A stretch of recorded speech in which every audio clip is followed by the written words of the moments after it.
So my son is transgender. That Mars in the 12th house is the very first thing that jumped out at me, Adrienne. That when I looked at this chart, that's the first thing that I noticed was that Mars sitting there right there on that ascendant. And you've Well, got yeah, Pluto in Sagittarius, so his whole generation are about, um, crossing thresholds, moving beyond the what's expected. I got a question. I don't want to pry. Tell me if I'm going too far. Was there anything disruptive at his time of birth with this? Yeah. And you know what I say, when the rule of the first house, because Mars could also be the ruler, when the rule of the first house is in the 12th, the key to the personality or to the inner self is difficult to find on your own. You might need some help. Hello, everybody, and welcome to another chart reading group. Today we are reading the chart of Jordan, the son of Adrian, who's here with us today. I thought today we could just start off by saying our names, the city we're in, the country we're in, and the time.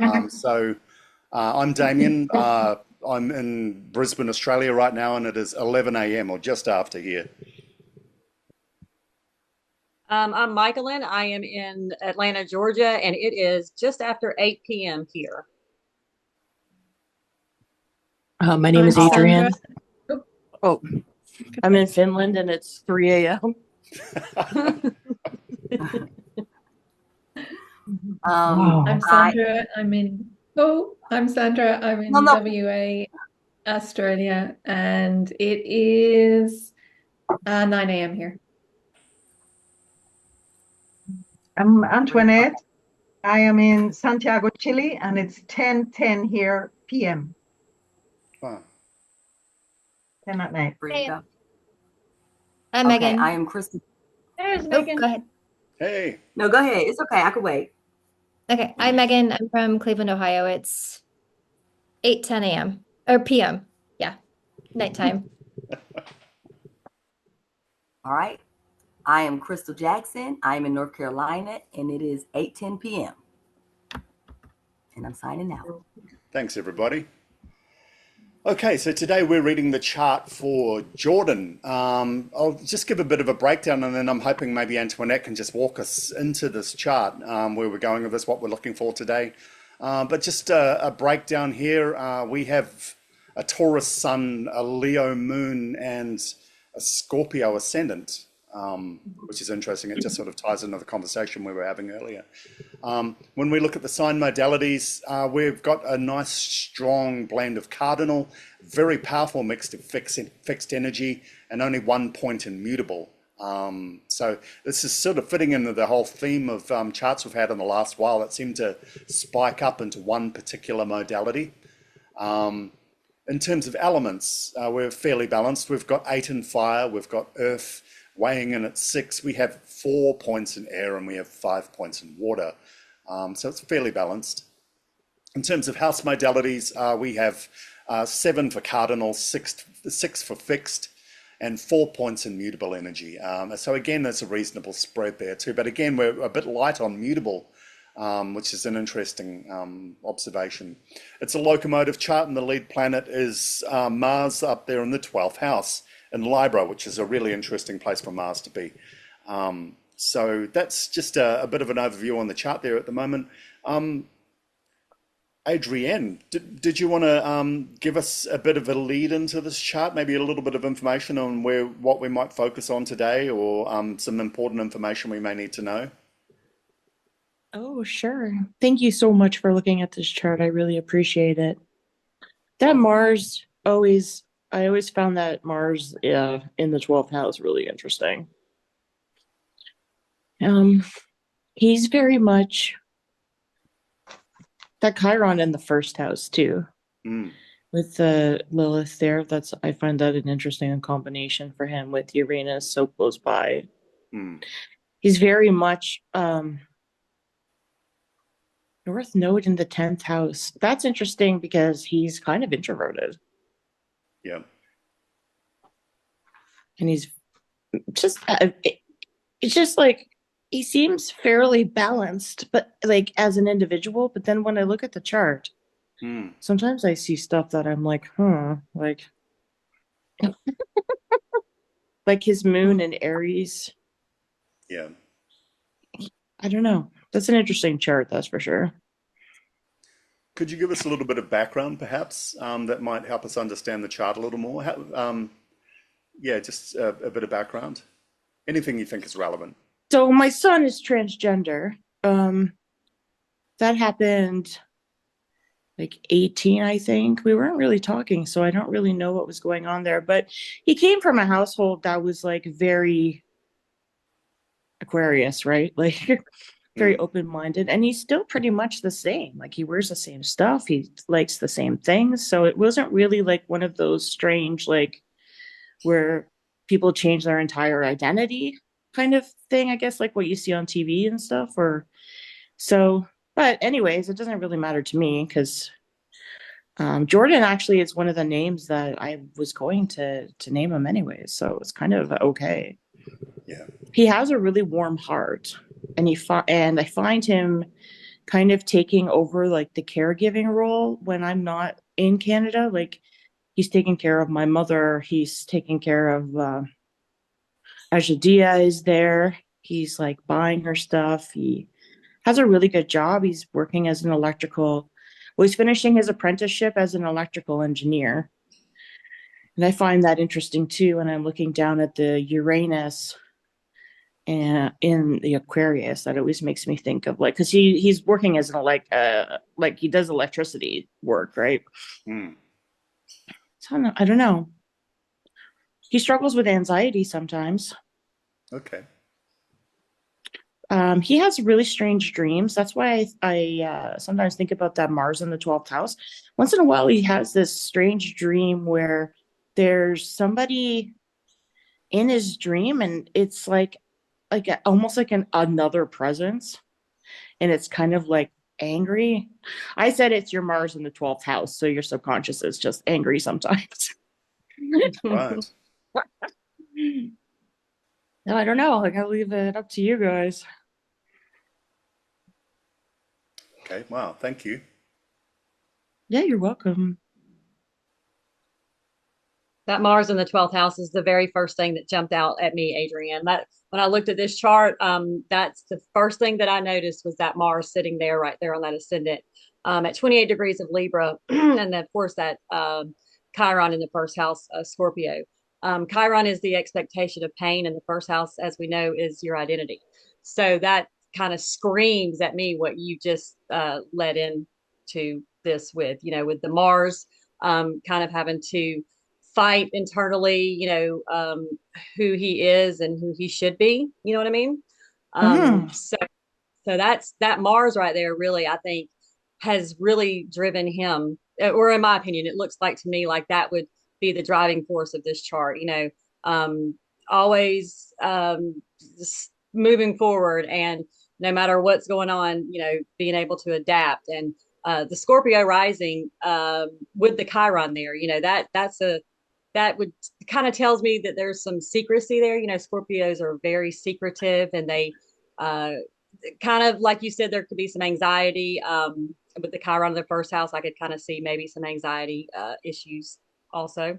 And the fact that this is the Scorpio rising means that Pluto rules this chart, right? And it's a night chart because he was born at night. So Pluto and Pluto and the moon both are going to play a big part, which to me suggests, the hidden stuff that he has to deal with. And, it's on the lower part of the chart, which would also suggest internal stuff, stuff that he's dealt with that's brought him to where he is today. He's what, 25 now? You said this transition happened at around the age of 18, which is when we transition from kind of being a child to an adult. We Mhm. kind of we kind of come into who we are, our identity. We're no longer under our parents or somebody else's authority. We get to decide. And so that's probably why at that age he made that decision, because he was able to. Nobody could tell him what to do anymore. Um, and so that's kind of what I see. And I do see a very caring person. The seventh house, that stellium right there with the sun, Saturn, and Mercury, um, tells me that, in my opinion, and is that Taurus? Yeah, Taurus. So Taurus is a very caring sign. They're they're my son is a Taurus, which is what I'm reflecting on.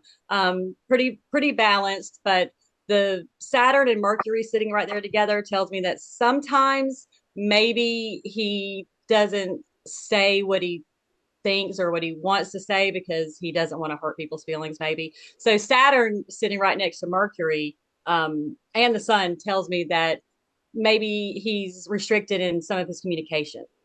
But when he does express himself, he's obviously like a ray of sunshine is kind of what I see because the sun's right there.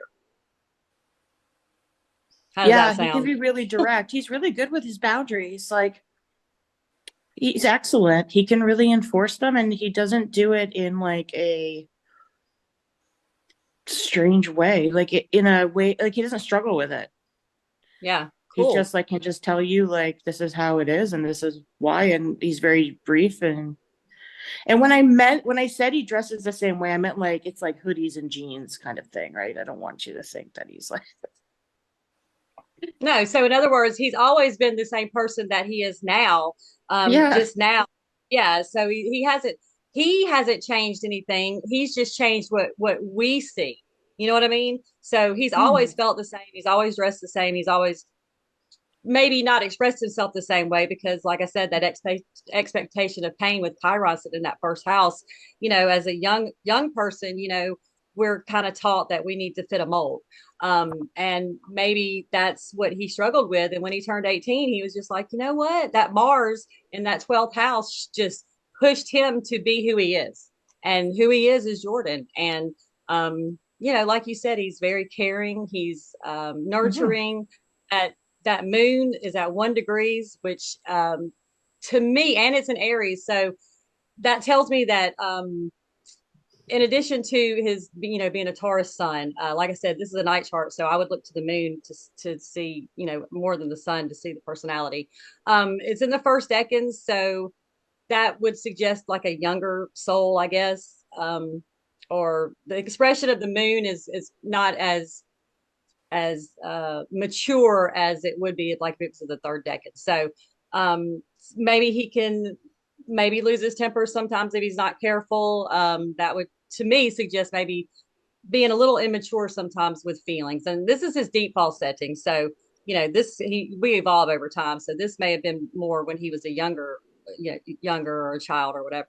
But yeah, and that Jupiter sitting right there in that sixth house, I mean, that Jupiter expands everything and it's right between the moon and the Mercury. So as he's grown older, he's figured out how to express himself, and Jupiter sitting right there close to the moon kind of adds another layer. So it's not as harsh. Jupiter is a good planet. It makes, it brings good things. So that Jupiter sitting right in there tells me that, he's able to balance his emotions and like you said, he's a good communicator.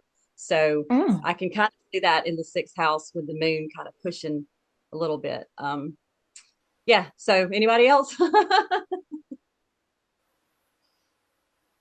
He's deeply spiritual too, and it's not in a way that he, I don't know, like, he says things to me. Well, I mean, it's not a surprise, but he says things to me that surprise me sometimes. He's like, when the pressure's on, he'll tell me like, you know, the universe always gives us exactly what we need when we need it, and not a little bit more.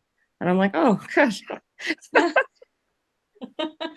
thank you that's for the probably if I, reminder. if I had to guess, I would think that would be that Venus in his eighth house in Cancer, and it's also making it's making an aspect to that Mars in the 12th house, and that Mars is retrograde.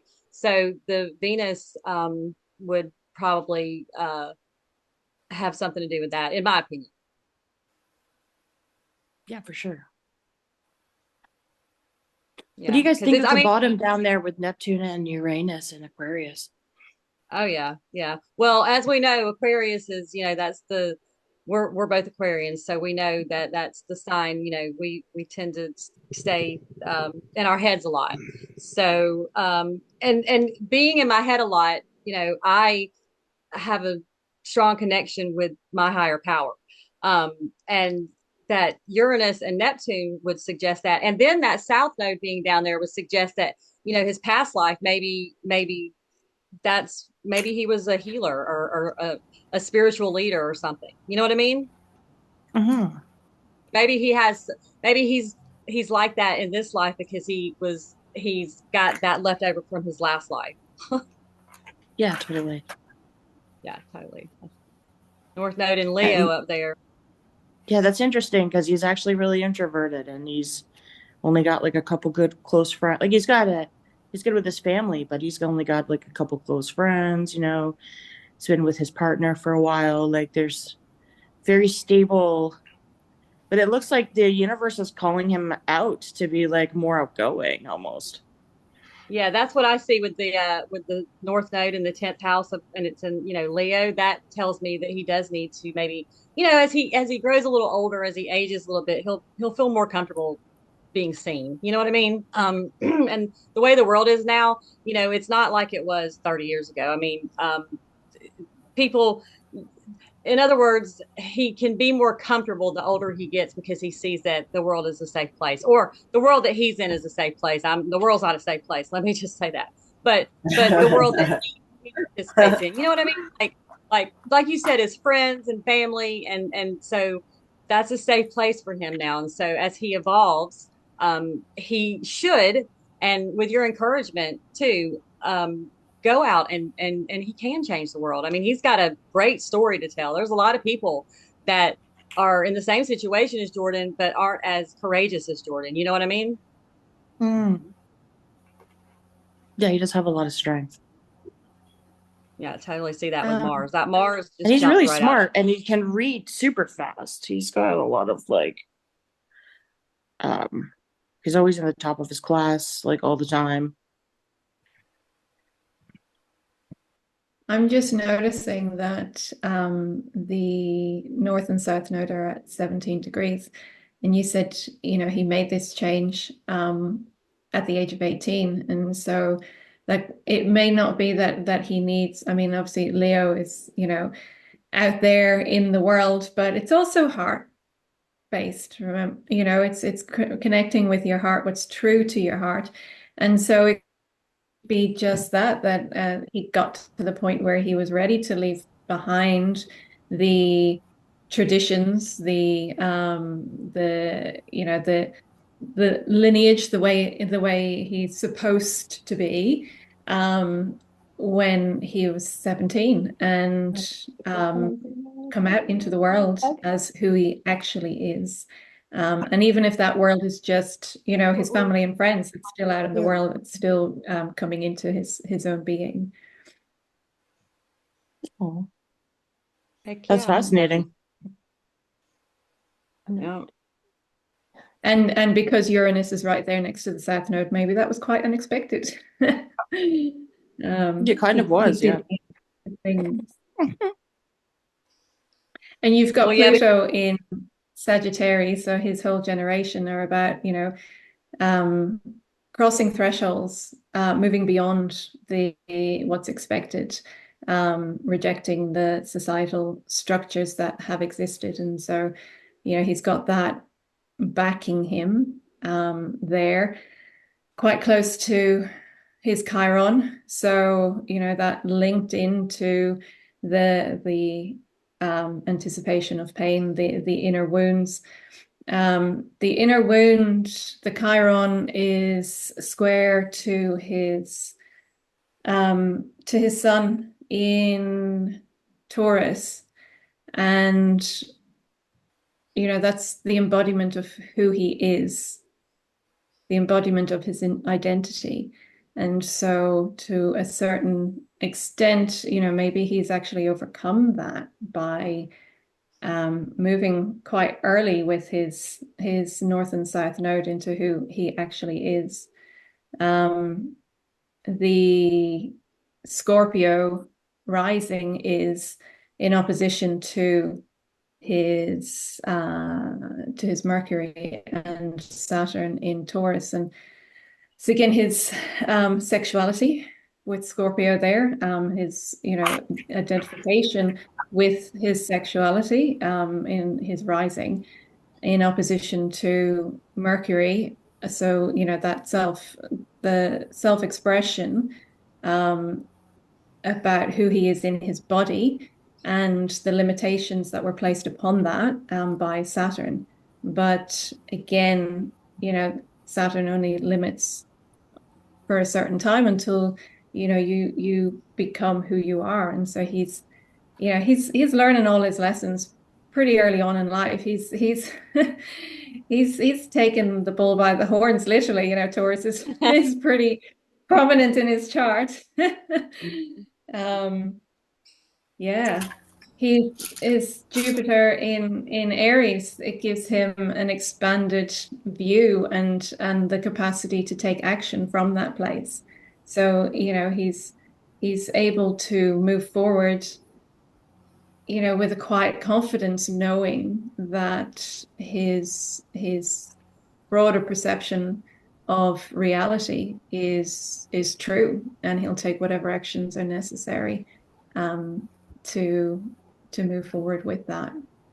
And his moon in Aries as well will mean that he knows what he needs, and he will do what needs to be done in order to fulfill those needs. Thank you. I got a question. I don't want to pry. Tell me if I'm going too far. Was there anything disruptive at his time of birth with the Yeah, Scorpio rising? I was thinking of mentioning it with that Mars so close to the ascendant like that. So Mhm. he was 11 days late. Mm. And yeah, it was like really rough.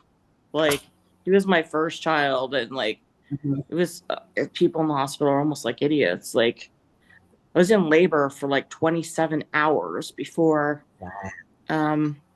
they were like, let's do a C-section. And I'm like, we could have did that sooner. Like, and they kind of like screwed up the C-section. Like he was born fine. It's just I ended up getting like this weird tear.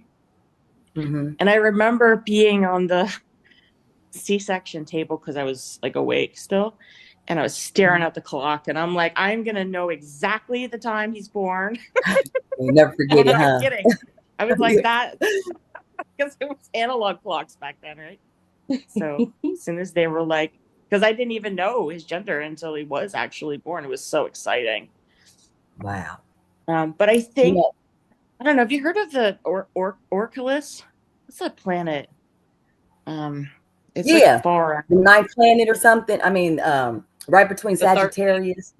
Yeah, Yeah, yeah, it's like the 13. Yeah. planet that like basically wants to kill you. Like it's like I'm summarizing it, but it's like a very violent. Anyway, so I had a fascination with that planet for a while, and I was looking Mhm. at like charts of people I know that had killed themselves and stuff, and the Mhm. I would find that placement in strange places on like a few people I know that had committed suicide, and Mhm. I don't know what I did, but I had this intuitive like flash that like he was supposed to be late for a reason. And when I ran the Mhm. chart, there was something in his chart that was like one of the faster moving aspects that was like lining up with it if I had given birth to him on May 1st. And then because Mhm. it had been delayed, he just like passed that. I wish I remembered what it was. But it makes me worried Wow. when I see that Mars like that. If we had waited any longer, if something really bad would have happened to him. Well, I think it's just a Scorpio rising period. Um, that really kind of gives that something happened at birth. But that Mars there could made it more powerful. Um, but what I was thinking with the sexuality, I was looking at the 12th house of hidden secrets, and then Libra is like the house of pleasures, and then with Mars in there, it probably would make the Libra a little unbalanced. He's not as masculine. I think I don't know if it's debilitated or if he falls there, but he don't like it there. Um, so I think the masculine energy entering that house with Libra kind of makes Libra unbalanced, and it's in retrograde. And again, it's like coming out the closet almost with the 12th house. So I think that maybe that's where a lot of his sexuality might be coming from. Um, Hmm. and you said that Well, I he's think it's the interesting. Aries moon. Hmm. I'm sorry, go ahead. No, no, no, go ahead. It's okay. Did you say he was introvert? Oh, yeah. Wow, that's Yep. kind of with the Aries moon, huh? Um, Hmm. I don't know. But the Aries moon is at 1 degree, so it's he's just It's now not that moving into strong. Yeah, right. I Mm. don't right. know. Maybe, It's like this new maybe it's just that beginning. he doesn't like Yeah, people. I yeah. don't know exactly how introverted he is, but I know he doesn't like people very much. He thinks that he's Is he good with just relationships or no? he can be if he cares about them. Hmm. Hmm. Yeah, I see that Like, Saturn there in the seventh house with yeah, him. he's good with his like siblings, and he's very attentive to like his grandma and stuff. And I but wonder if when it that, comes to other people, he doesn't really seem to care. I Yeah, that think they might want be to that take too your much from him sometimes, Aquarius. you know. Hmm. Say that again. I think his interactions with other people involve like them trying to take too much from him emotionally. Hmm.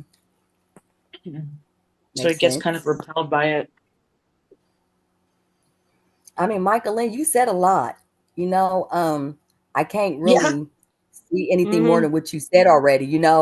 I'm trying to find something, but you kind of, I'm sure it's something more in here, but Well, I think that Venus sitting up there in the eighth house, the eighth house is the house of sex and secrets, hmm, and it's hmm, ruled by Scorpio. So hmm, I think that's a huge player in this chart too. He, absolutely.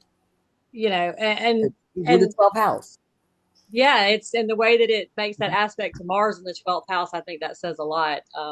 Mm-hmm. You know, Because eighth is the house of, yeah, sexual intimacy, deep connections. yes, So Venus, yeah, yes. absolutely. I agree. And so, yeah, so maybe, and that Venus is sitting there, it's at 3 degrees Hmm.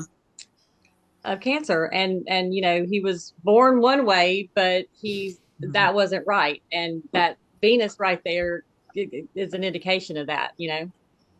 Hmm. Agreed. one of the ways that Mars and Libra can play out is a person who is constantly harmonizing for other people. Their energy is spent creating harmony and balance between other people as well, quite often at the expense of themselves. And when you put that in the 12th house, that creates room for resentment or internalized anger, especially with that retrograde in there too. Maybe somebody doesn't know how to express that or work with that. Um, Adrian, let me ask, because the time that I've known you, you're moving around quite a lot. How long has that been a thing for? By traveling since Yeah. like 2022. Okay, so it's very, very recent. Um, because it's interesting to me. I mean, I look down on that fourth house here, and I see Aquarius and I see Uranus here, and I wonder if that might, in a way, be representative of you in the chart. Um, and I look at that sun and I look at that T square that they're forming right up there to the north node. So it may be that even from an early age, he had a clear idea of who he felt he was or where his destiny lay or so on. When did he stop moving? Was that at 2022 when you started traveling? Did he stay in Canada? He Or was never, it yeah, he before? never left. He never left. Okay, so No, he's always been there. That yeah. may speak volumes about that ton of fixed energy up the top of the chart. And maybe, I don't know, I'm just trying to put pieces together here. I see a Mars that's making themselves available for other people, consummately available for other people. I see this T square with the sun that's in Taurus in the seventh house. So you know what I mean? With the sun in the seventh house, with all that's going on in the seventh house, it's this with that duty component with Saturn in there, relationships with other people. He may be a person who's available to other people. He's got this opposition running from that sun right down to that Chiron in the first house.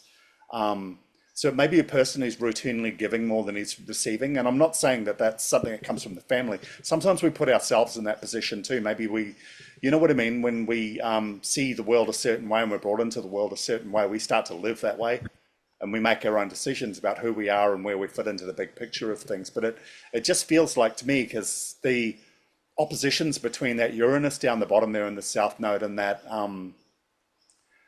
north node up there in the 10th house, that there's where the opposition lies about a future that he can see himself in, as a complete person, in a past that may not have been easy for him to live in, and it may have come with, help me with words here, duty may not be the word, but being available for other people. Is he the eldest sibling? Yep.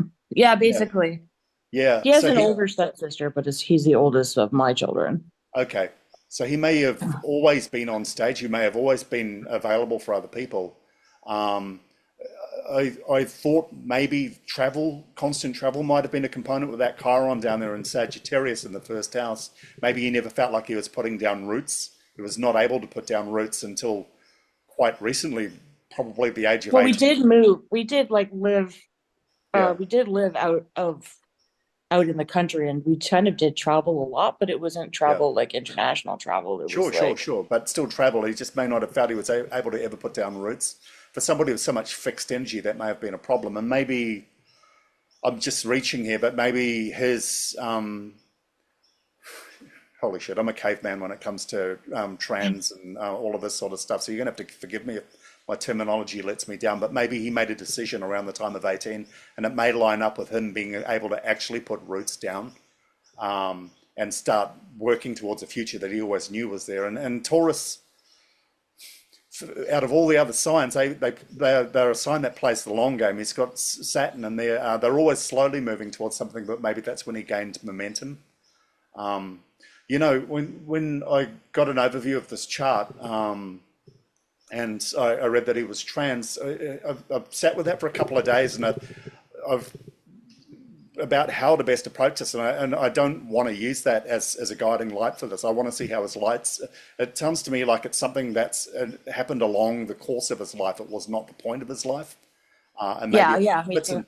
Yeah, and it maybe fits into the greater scheme of things. And when you said that it hasn't changed his behavior much, it's then maybe that's not a destination. That's just a stop point along the way, I think. That north node up the top there's sort of speaking volumes to me on that.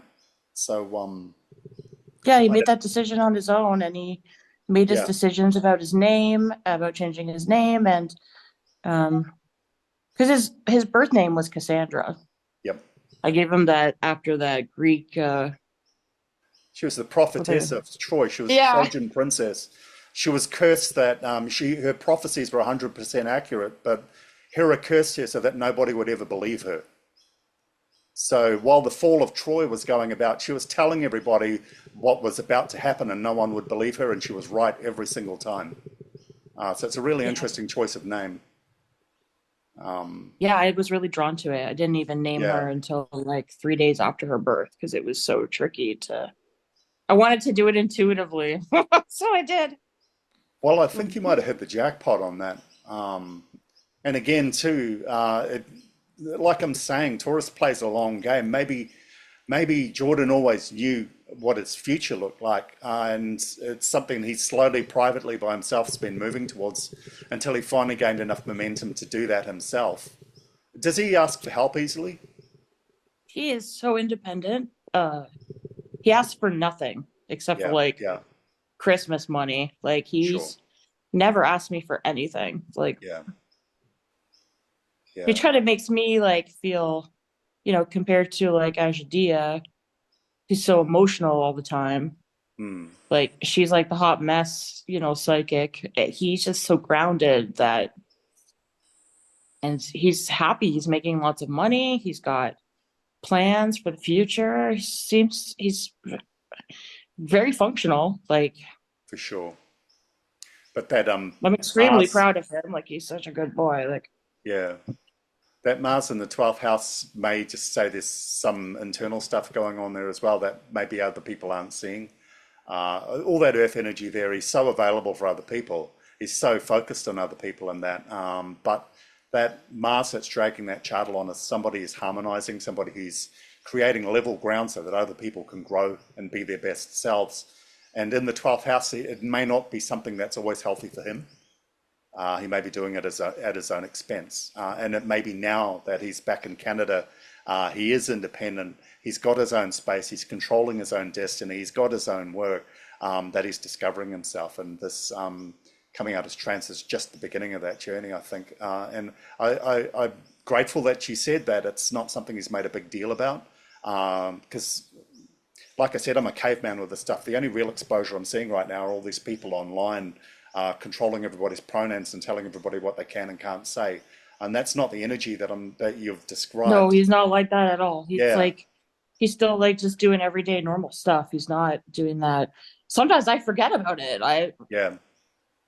I don't even, I Hearing the never word focus on sexuality it. come up, and it feels more like identity to me.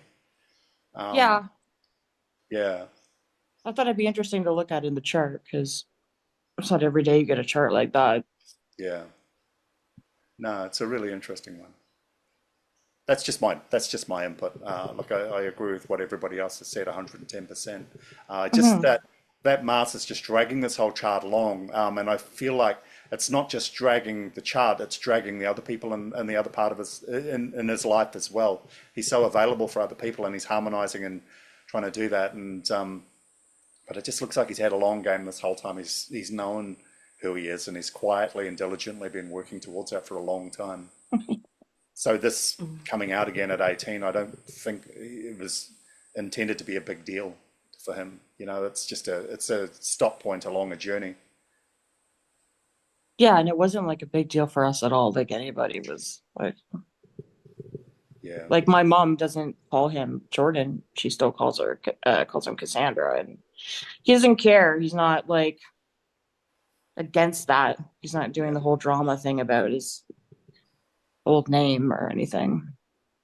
He just seems really whole, Yeah. like with the W, you know? Yep.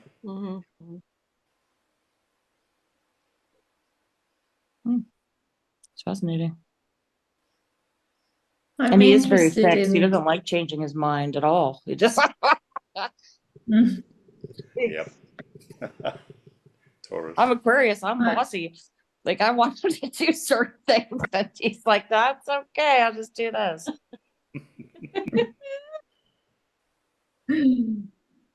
I can't boss him around. But my mom can. I'm interested in the Neptune in Aquarius in the third house and how that plays out, because that's actually part of a yod. So we've got that connecting to the Chiron in Sag, and then pointing to the Venus in Cancer in the 8th house. Oh wow. And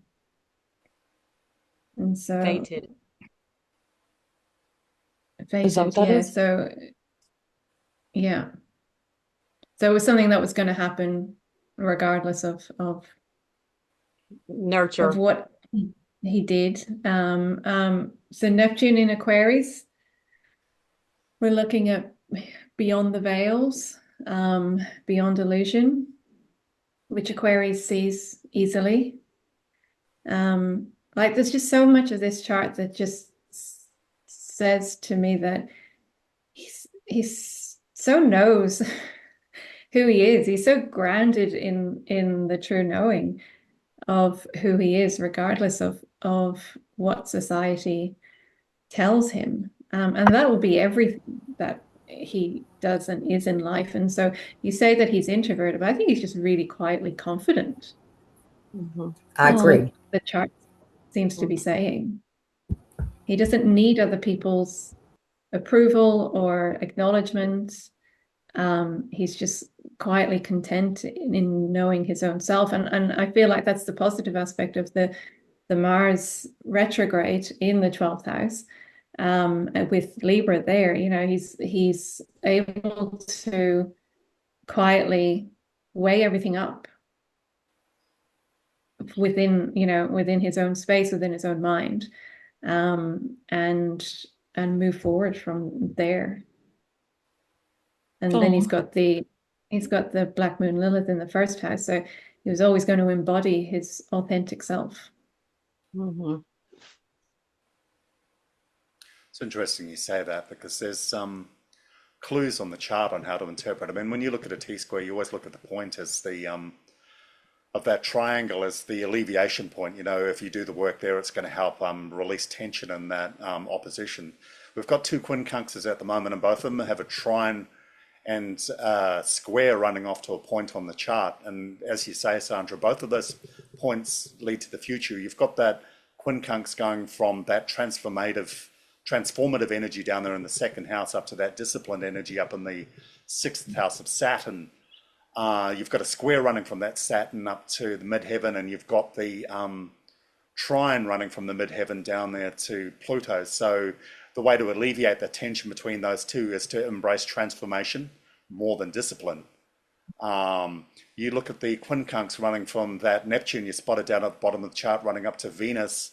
The square runs from Neptune up to the ascendant, while you've got trines running down to the ascendant. So again, too, that Venus in the eighth house, again, a double dose of transformation in a house that's ruled by Gemini, duality, is pointing off to the ascendant. You know, and for a lot of us, the ascendant is the part of the chart that represents who we feel we need to be in order to live in the world around other people. But for some people, and especially when Lilith, I feel, is in that first house, that is a construct of the person we want to be, not the person we feel we need to be in order to be seen by other people.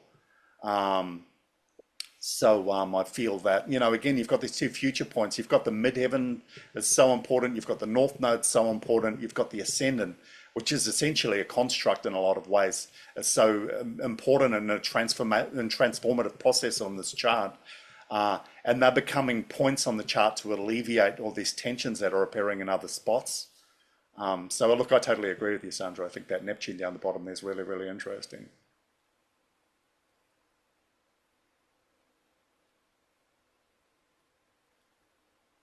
And so much depth, like that Mars in the 12th house retrograde, and it's conjunct the Scorpio ascending, you know, and there's the eighth house, Venus in the eighth house. So just as I read, the first thing that struck me about the chart was just deep. It's like everything just pointed to like somebody who's just so deep. And I think that, you know, you said that he just, you know, he figures it all out himself. He never asks for anything, you know. It's just he just lives in those realms of you know, the depths of his soul, I guess. Yeah, I could see that. He is really grounded. He's grounded in his place in the universe, and he seems pretty comfortable there. Mm. And that in itself, you know, could point to his North Node in Leo. You know, that probably just shines through him. He doesn't need to make an effort to shine that into the world, because he's so grounded. It will just touch everyone he comes into contact with. And you know, that's a pretty powerful thing to pass on to the world, is to be that grounded in who you are. Yeah, people like him. He's had jobs where they've just wanted to keep him because he's so good with other people, and like he's very approachable in it because he's so empathetic, right? He can understand how other people see and feel. And he's kind. He's never mean. He's never vindictive. He's never full of revenge. He's never any of those things. I don't recall him ever even saying, I hate you. Like, he's never like that. He's just really sweet, really. He was a really sweet little kid growing up, and he was always good with animals and just adorable.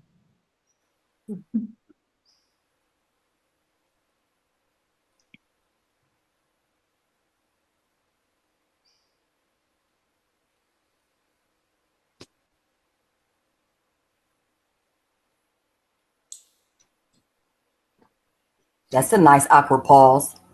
wasn't it? It didn't feel like an awkward pause. It felt like an absorbing pause. I'm looking at that Jupiter there, wondering how that's going to fit into all of this. And at the end of the day, again, too, we're presented with two choices. We either work to harmonize and please other people in the 12th house of that Mars, or we start investing energy into our authentic self up there with the North Node and Leo.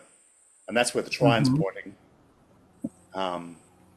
So again, too, it just like I said, it just feels like part of a long game strategy, really. You know, we've got these duties to perform, we've got this role to play for others, but we're quietly and diligently working towards a time where we're going to be able to direct that energy to ourselves and become who we are. And we're going to do it quietly and in the background. We're not going to look for attention while we're doing it.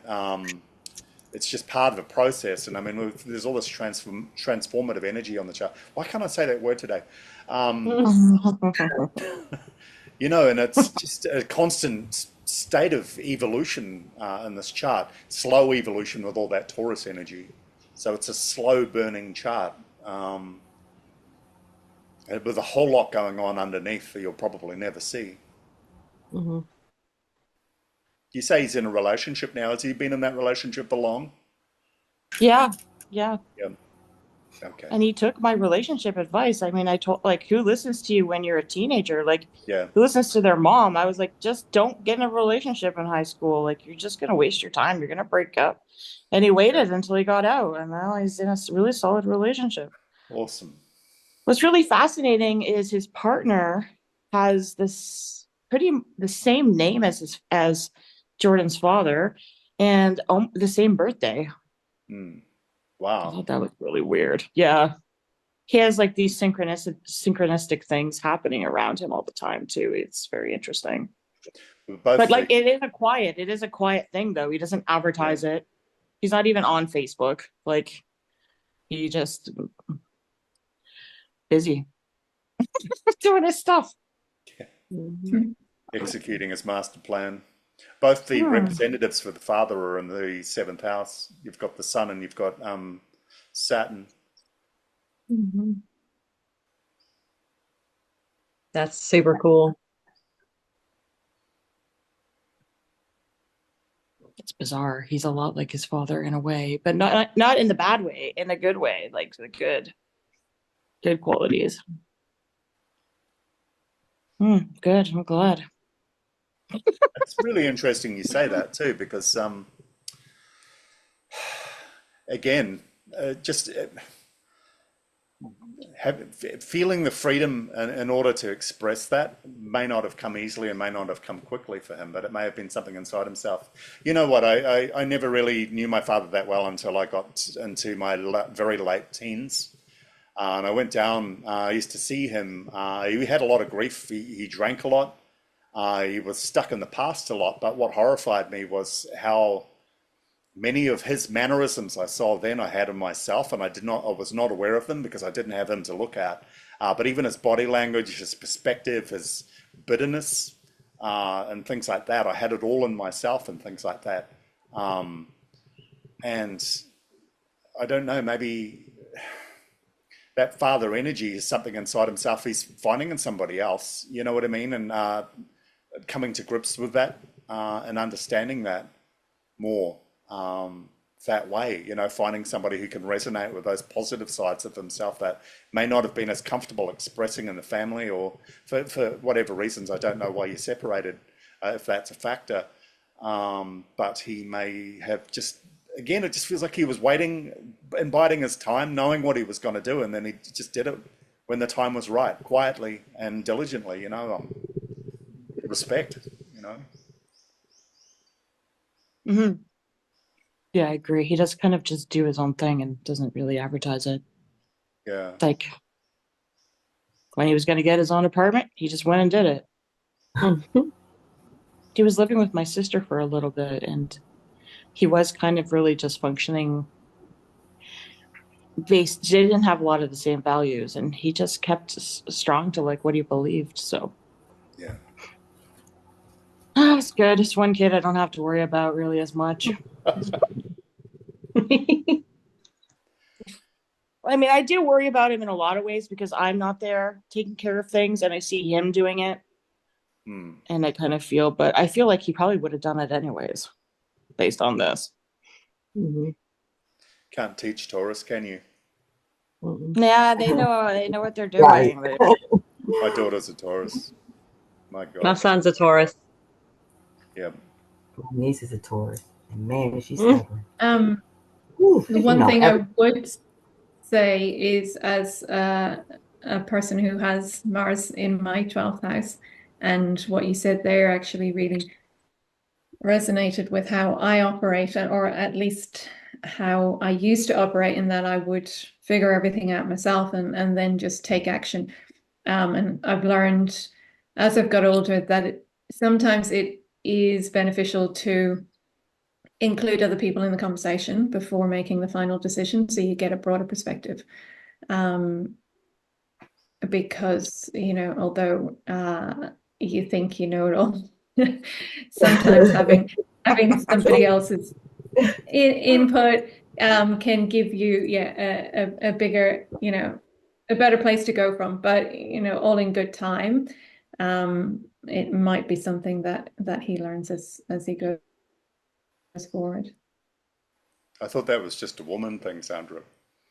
Well, that we know everything. Well, it's also listening, got to do what you got to do. It's also a Mercury and Virgo thing, and an Aquarius thing. Yes. I couldn't resist. So how's him and his father's relationship? They didn't really like his father and I were together until he was about 3, and then we broke up, and then I ended up moving to the country with his stepfather, and we were together for like 10 years. So he never really, unfortunately, his father had a lot of issues with like drugs. And so he was always kind of like at an arm's length. But it's so bizarre because, well, I never badmouth him, because he does have a lot of good qualities, and the mannerisms. He looks like his father. He's just like all the nice aspects that his father always embodied, like reading a lot and being funny and having, these nice mannerisms and this pleasant. He's very pleasant to look at. He looks very cute. Like, he has all those qualities. So, and he doesn't do drugs. He doesn't really drink. But,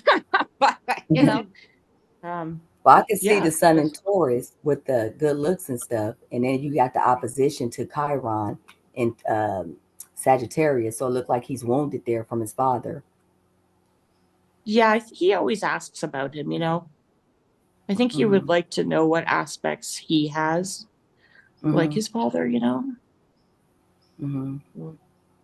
They did have a pretty close relationship until he was about 5, 3, 4, well, 3, 4, 5-ish was in his life, but his father just had a lot of difficulty, so. And then my new partner had just came right in as a father figure, so. Okay. He did. It was just interesting. It was a good life. He had a good upbringing, He was my first child, so I had the most energy for him.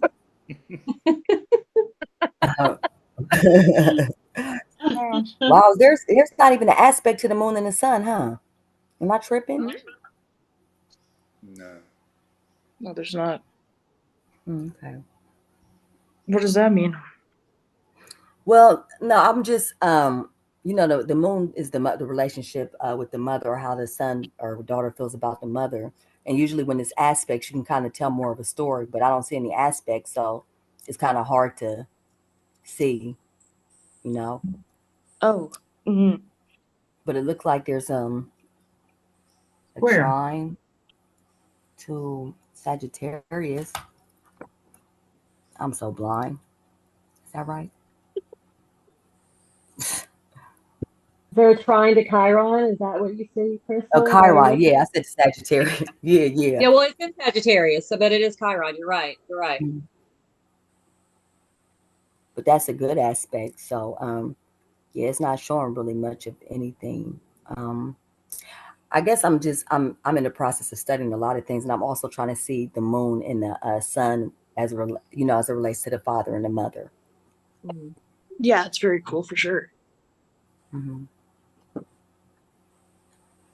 Both the sun and the moon are going right to the Chiron too. Yeah, I'm looking at that, but the thing is, it's a trine there with you, and it's a opposition with the father. Mhm. Oh, Yep. yes. Hmm. How do you think he sees you? You think he look at you as independent and um, passionate, fierce, or what would you say? Like if you had to say, my son thinks this way about me, what would you say? Can you hear me? I can hear Mhm. you Yep. now. Mhm. Oh, sorry. What did you ask about his father or about Uh, me? about you, yeah, with the moon and Aries, how do you think he feels about you? No, I don't know sometimes. Honestly, like Mm. I'm act a little crazy sometimes. So because I'm so like passionate about things and he honestly I don't know. Well, just I tried just what really you're saying, hard. passionate. Really good. Just, just what you're saying, passionate lets me know a little some Aries going on there. So yeah, Mhm. Mhm. Yeah, I got that and Aquarius crazy, a thing little happening, crazy right? sometimes. Okay. Because I'm so like I have my own trauma and like some things in the family just like trigger me and I just kind of like lose it and like not lose it in like a bad way. I just well, when you're traumatized how you can be. Hmm. That Neptune energy just comes in and you're like somewhere else. Yeah. Mhm. He keeps talking to me, so I'm assuming it's okay. Yeah, I don't think it's bad though. Okay, that's It looked good like news. you said No, it's maybe a fierce, trine. That independent, huh? Well, I've always being worked that for it's myself. Like, I don't even know how I would look at that trying to Chiron though.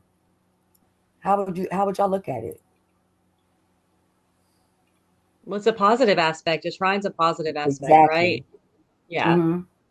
Maybe he So sees maybe his mom gave him courage to finally be who he always felt like he wanted to be or who he always felt like he was. You know what I mean? Maybe he probably sees his mom as a source of inspiration. She is an Aquarius, so we're free or his spirits. dad. Maybe Well, he sees yeah, but mom his as his dad, father too. No, I'm saying right? maybe he Well, sees yeah, mom as his father. there you go. That's I Hmm. I agree. So mom was Hmm. kind of she took both the role as mom and dad, even though she had a father for him, whether it was his father or stepfather. He Hmm. probably, there's a positive aspect between the moon and the Chiron. So, Right. maybe she was a constant reminder of make your own way in this world. Adrian Okay. obviously is how would I say this?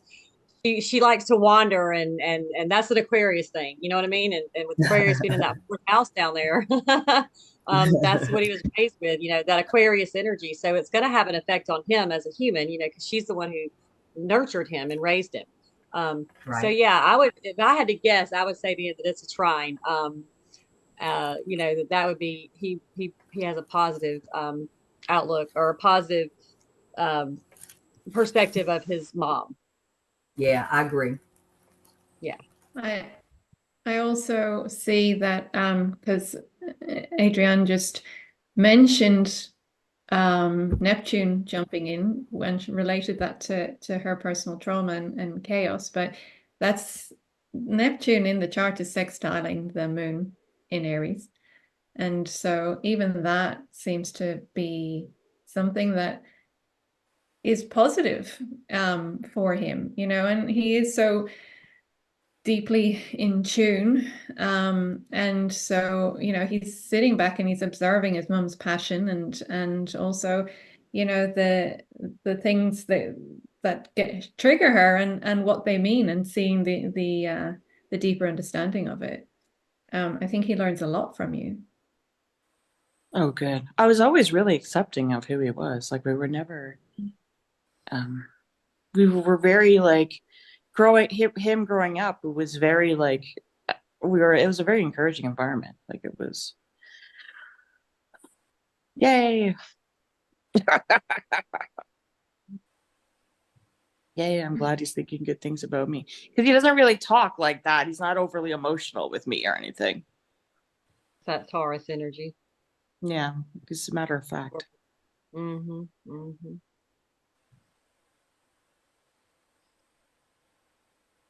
That's very good. You guys always do a great job. Just to add to what was said earlier, I think I'm looking at that moon. I think maybe you were a very, very powerful influence at an early young age. I think maybe, well, I grew up with a single mother, which isn't the same situation as yours, but she had such a powerful impact on my chart. And I've got Pluto on the fourth house, and that was definitely her. We had a very volatile relationship. For all intents and purposes, we still do. Even she owns up to being that Pluto influence.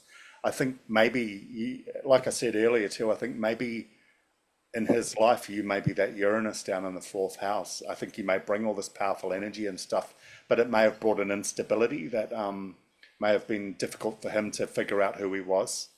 And maybe just having that distance again and having the time and the space and perspective to figure himself out may have held that. A lot of those placements down the bottom of the chart there are all pointing up to that Venus up the top there. One way or another, you've got a quintile, you've got another. Oh God, my mind's all over the place today. In a funny way, it feels like in some ways he's taken on a lot of your qualities, and he's chosen a partner who's taken on who's got a lot of the qualities of his father. It's an odd combination. Do you know what I'm saying? Yeah, there's a lot of energy coming out of that. I was noticing out of the Venus there.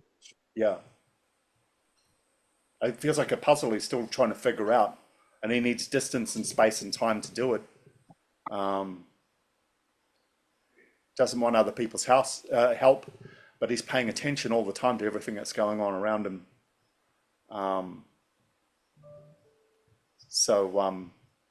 Yeah, That's very cool. yeah, I feel in some ways maybe he's taking on your qualities and he's manifested a partner who has the father's qualities. It's another step in him helping to understand himself and understand the direction as in the trajectory of his life. And he's quite happy to take his time figuring that puzzle out. There's no great sense of urgency.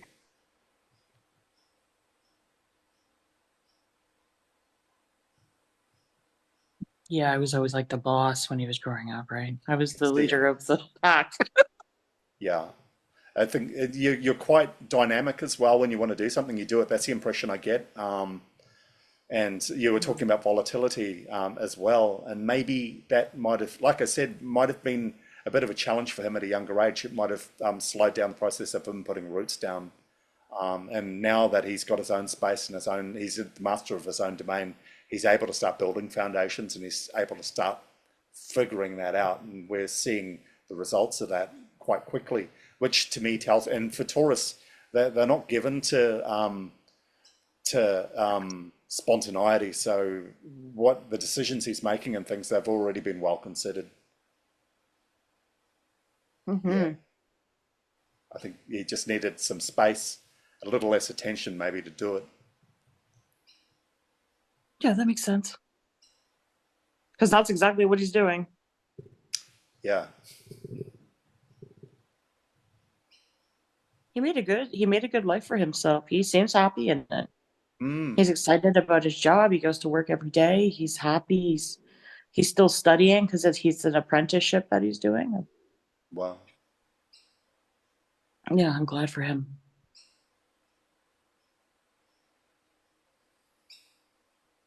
Whose bird is that? Sorry, it's mine. I can't close the window. It's just too hot. If I turn the aircon on, it'll just smother this microphone. So it's the same bloody bird. It's been out there for God knows how long. He's always out there. Yeah. Always. He's outside? Yes. Yeah, just outside the Oh. window. He likes you. Oh, Yeah. I don't know why. I don't know why. That's your bird, Damien. Well, I don't. I think he's attracted to voices because I won't hear him most of the time. But as soon as we get into a Zoom meeting, he's out there straight away. Yeah, Oh, maybe he wants to be on camera. I think so. In fact, I'm pretty Like certain YouTube that's bird. what it is. Yeah.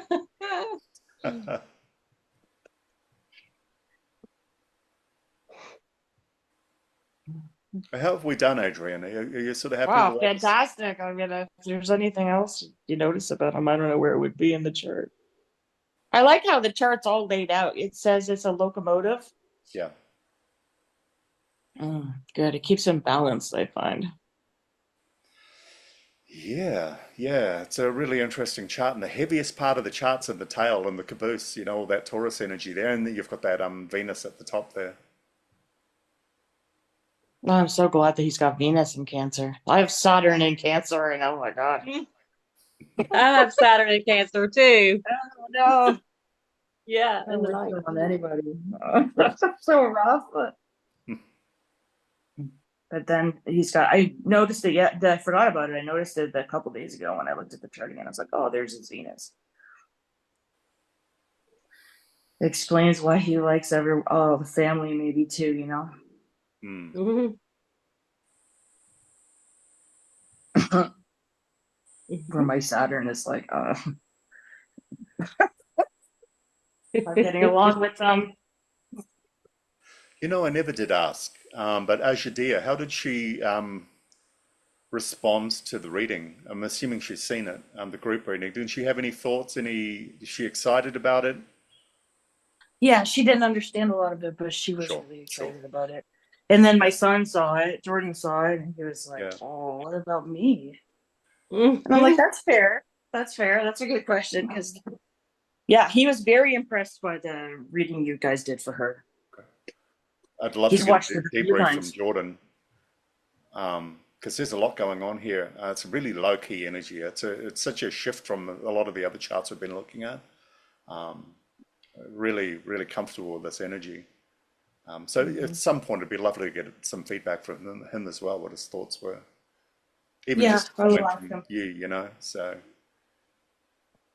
He's like digging up your YouTube channel right now as we Oh, talk. good. Probably. Wow. He really likes astrology. He knows quite a bit about it too. Yeah. He'd have to. He grew up in my house.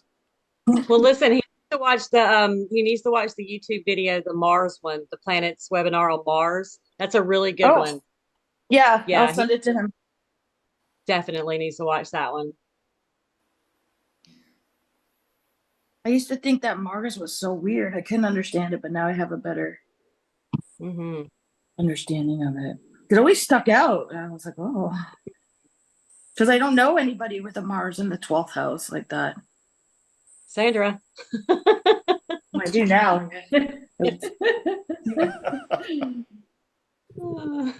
Actually, Mars is causing trouble somewhere else, It's in the 7th It's all house. about perspective. It's all about perspective. One of the takeaways from the webinar, though, was Mars is our authentic self, how, who we are and so on. And while Venus, in many ways, is our, the self around others, in relationships and things like that. And in a way, you look at the relationship of that trine there and the placements on that, it's almost an inversion in some ways. That Mars and Cancer is so private, so self-focused, and that Mars and Libra is so available to others, and they're trining each other. It's an interesting juxtaposition. There's all these little subtle things going on in this chart. You can spend a lot of time with it. Yeah, thank you. You did a nice job on it. I'm sure he's going to be impressed. Oh, good. Well, we're impressed. We're impressed by Jordan. Yeah. Oh. I'll send you a link today, Adrienne, for the full video if you want to download it and give it to him. Yeah, thank you. That'd be nice. Just send him the link. He can download the whole thing. Although we'd still like that click on YouTube, that extra shamelessly plugging there. Don't worry. But he could also have a copy of his own for his own personal collections. His Venus in Cancer thanks you.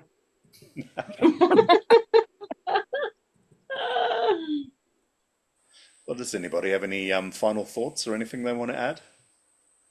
I was just what you just said there, Damien, with regards to the Mars and the Venus. Isn't it interesting that both of them are in the houses, the sort of more unseen, mysterious houses on the chart? So Yeah. both the representation of the masculine and the feminine. Yeah, I hadn't actually noticed that, but also, yeah, that they were in trine. So that's a really interesting combination that's happening right there. His dad Very was cool. born on Halloween. Okay. Scorpio. So Dad's a Scorpio, and he's a Mhm. Scorpio rising. Interesting.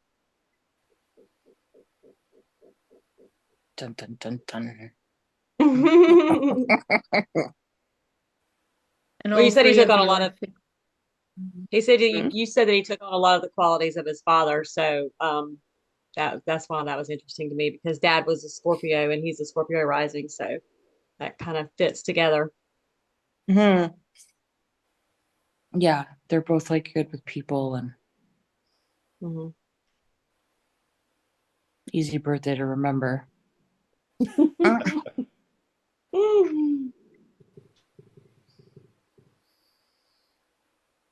Well, there's one thing I'd like sorry. before you go, because I just Oh, want to you go. say to George, I want to give him a soundtrack for his natal chart.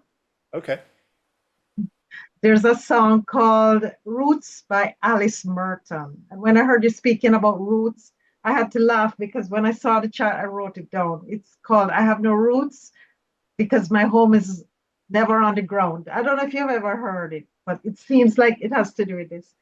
And Oh. I see the chart, and it's a very complex chart. And I wish I had had more time to look at it before. But actually, I just, got the information like 5 minutes before. But there is something about his identity. And when I always see a Scorpio rising, I always know that this person has reincarnated to finish off something that was undone in a previous life. And definitely with the South Node conjunct Uranus is telling me that this same theme was very traumatic for him in a family setting where, the gender, because we're having the fourth and the 10th house, and then the sun square in the nodes tells me that he was a skip step in a past life. So he's coming to get the work done. And he would feel he's commissioned to do this with an other out in society and to be seen, not to be hidden in the fourth house as he did in a previous life. He may have felt very different, very Uranian, very black sheep or left out, and that may have been his trauma. Uranus is always trauma, past life.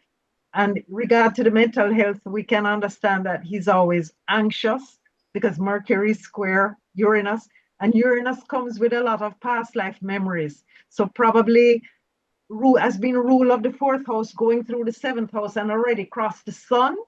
Something important may have happened to him, I would say, during the space of this last year where something was triggered or something made him come into his own. So he can step into the 10th house and be seen. Basically, that's what I wanted to say before to Jordan.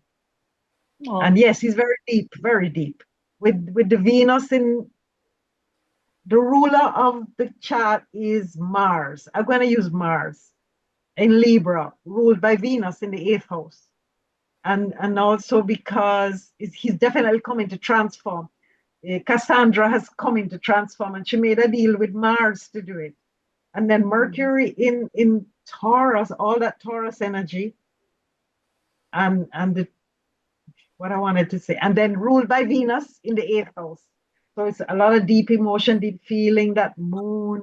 So it's very interesting chat. I'm sorry I couldn't have more time to look at it, but it's very intricate, it's very detailed, it's very, very interesting. And I can see that he's motivated to get things done and to speak his truth and to heal, because that's part of what he's come to do is like heal his identity. And he may have been born in a different culture, different time, a different place on the planet in previous life. And so now the family that he's coming to know, he chose it specifically so that he would be able to do it. And he's on his way. So good luck, Jordan. Actually, that's a really amazing assessment, because there's so much of the relationship with the mother and the father in this chart. We keep tripping over it the whole time we've been working in that. I don't know, maybe an interesting exercise, Adrienne, might be to do a synastry chart first with yours and then with your ex-husband's with this chart and see where everything lines up. There's in terms of, like I say, the flow of this chart, everything's pointing to that Sun, to Venus, and to the North Node and Uranus. So the four I see as the big players on this, and the Ascendant, obviously, but that's something that's being built along the way, I think. But everything points off to that Sun, the T-square, that opposition to Chiron, all of that sort of stuff. While that moon stuff, I'm coming from an esoteric astrology point of view, with the moon being the prison of the soul, as they call it, past life stuff. It's not such a big player in this, but it's a factor. It's not part of that pattern, so everything is all about the identity. It's all about right now, and it's come in with Chiron sitting right on top of it in the first house. So figuring out who Jordan is, and figuring out where he fits into that whole dynamic that Antoinette has just talked about. Sounds like something that's gone on longer than just right now, and it makes a lot of sense to me when this chart is so heavily imprinted with the both of you that it's something that's gone on longer than a lifetime. Yes, because he's got 5 retrograde planets. Because it's All the such a outer planets focal are point. retrograde. Yeah, but even relationships that he's choosing partners that have qualities of, and things like this. He's figuring his own identity out and all of this too. It seems extremely karmic from that point of view. And Saturn in there in the 7th house, that's representative of karma and esoteric astrology. So that's a really nice spin you put on right at the end there, and I think that might be an interesting exercise. Have a look at the synastry of the chart in connection with yours and with your ex-husband's, just to kick off. Who knows what you'll find. Yeah, it's an interesting idea. And look at his transits, because Jupiter is the ruler of Chiron, and he's going through the 8th house, and he'll soon reach up to Venus. And so this is making Mercury want to communicate more about the transformations that he's going through, and his stress, if he's having any stress, because there's such an overload of information that he's getting, from memory banks and past life and things. So looking at his transits would be good too, with Jupiter going through Gemini. Retrograde. The Jupiter's in a retrograde? Isn't Jupiter in retrograde in Gemini right now? Oh, I believe, yeah. Yeah. So that's, Mars is retrograde as well. And so is Mars is retrograde, and Chiron is retrograde. So it's like I've come back to finish stuff and to get this done, and so maybe he's taking everything philosophically and in good stead. Like, this is not his first go around, for sure. Cool. I've never seen I don't think I've seen a North. Is this North Node in retrograde? They're always in retrograde. Yeah. Yeah. Oh, they are? Generally, yeah. Oh, don't listen to me. I'm half asleep. Heading off to Neptune. Neptune, Uranus retrograde, Mars retrograde. Who else retrograde here? Chiron retrograde. I mean, half the planets retrograde. So Uranus is direct, but Neptune is retrograde, and so is Pluto, and so is Mars. All right. I just looked at it. Those are the outer planets. So the inner planets they're not retrograde. So that's cool. Yeah, yeah. And you know what I say, when the ruler of the first house, because Mars could also be the ruler, when the ruler of the first house is in the 12th, the key to the personality or to the inner self is difficult to find on your own. You might need some help. You know, like a Partner. therapist, somebody to help you out, because it's a key. You need somebody else to help you find the key, because it's not easy to find the key in the 12th house. It's such a deep house, you know, and it's unconscious. So you don't really know why you do the things you do. It's like acting unconsciously regarding certain things, because the moon in Aries is very precipitated, it's very urgent, everything, and it's hot tempered, you know, and I'm going to take action because I'm all emotionally riled up. So you need to know why you do those things that you do. So interesting.